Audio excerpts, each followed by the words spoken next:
If you had an opportunity to coach a writer before they sort of even got out of their car and then stepped on the lot, how would you coach them? Like, they have this big interview coming up, you feel like they're prepared, but there's a couple points you're like their coach in the ring before they go and see that receptionist and let them know that they're here for the meeting. What would you tell them?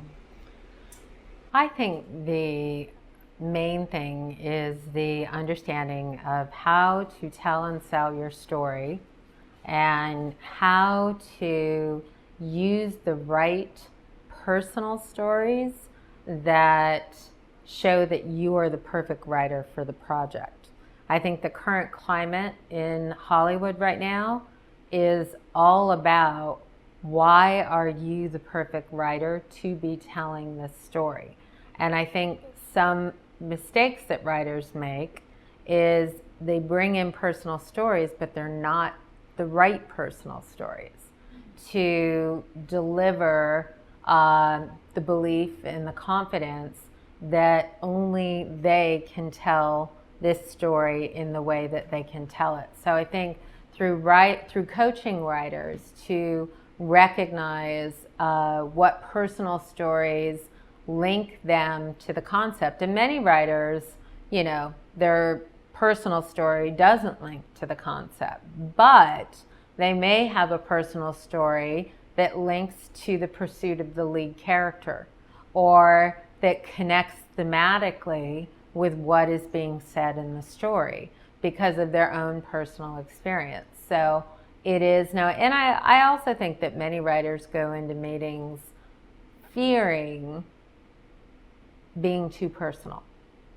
Interesting. And I think I'm of the belief you can't be too personal. That's just my belief. I know there are consultants and coaches that believe you can be too personal. I'm of the belief that whatever is driving you to tell story, I want to know and understand. Like I find that the greatest thing, like one thing I'm going to share, I have an event in New York and an event in London coming up. And one thing I want writers to think about in developing characters, I want to give them an exercise. And that exercise is listen to any of your favorite songs and listen to why the words are resonating with you. Then get the album of that artist. Listen to every word in every song that artist has written and sung, and write a character description going into the wound that is driving that character, because that separates them from themselves and it allows them to go into somebody else's journey. And I think whenever you listen to, like, say, Rihanna or Sia or Britney Spears or Taylor Swift, Katy Perry, Adele, like, these are women who understand how to communicate life through songs.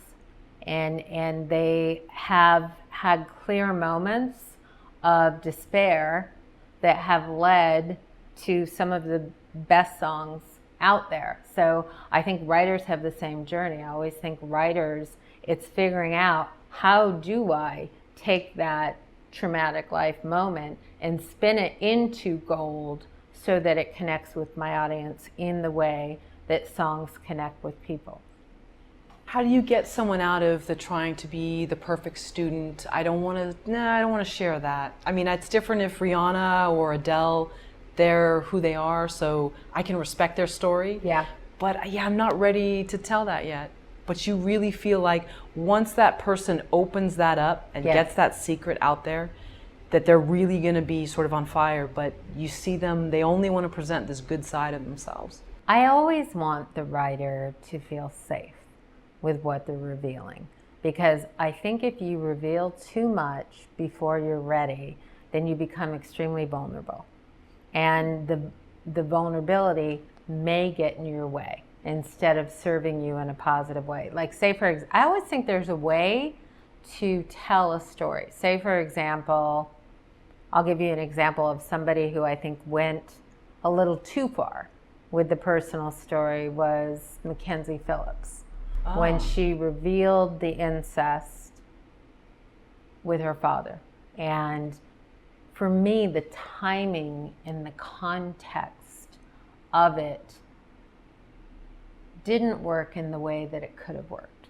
And so I can take a writer, I've had writers who've gone through incest, and I've had writers who've gone through rape, and I've had writers who've gone through eating disorders or anything that does contribute to what they have to say, but they don't want to reveal that for fear that it's too much. And I think what I work with those writers on is understand a way to reveal without having to go to any extreme extent that's going to make you uncomfortable or you think the room uncomfortable. So I think there is a way to reveal an emotional truth that doesn't go too far. And yet, in my opinion, again, I encourage to think about the story first. Think about what serves the story. It isn't about, oh my God, this happened to me. It's about, because this happened to me or something similar happened to me and I identify with this, I have something to say. So how do you know if they're ready? I remember something similar. Someone in a class revealed something very personal, and I could see that the class kind of pounced on this person, and I felt it was unfair, and I saw them years later, and they weren't doing well, and I wanted so much to say something to them, I benefited from your story, but it just wasn't appropriate. Yes. So, and that incident was 15 years ago, and I can still see it in my mind. Remember it. Yeah. So how do we know that it's too much, too soon? Because I think we all want to really get it all out there. So there's no skeleton. Well, I had to look at, like when I looked at that Mackenzie Phillips interview, I had to look at why it made me uncomfortable. I had to really understand, why did I not think it was serving in the way that it could? Because it was her pain and it was her story to tell, and there's no judgment on that. It's just, again, I think, what is the motivation and intention behind telling it when you're telling it? So I think that, for the one that you remember, I definitely think that there is a time and a place in that, and understanding, as I say, does it serve the story? Or are you just getting caught up in this life moment? Sure, and you know what I mean? For shock value. Yes. Mm-hmm. And really understanding, does it serve the story? And does it identify you as the perfect voice to tell this story? And anything less or anything more, you need to pull back from. That's like editing. I mean, when you look at editing is all about, I cannot tell you how many times writers will say, well, Jen, how do I cut back 5 pages? Well, all right, let's take a look at this scene. You go so far into this. What is this scene really about? And you should get in and get out. Who wants what? What's getting in the way? And how do you get in and get out? And anything else is exposition, and you don't need it.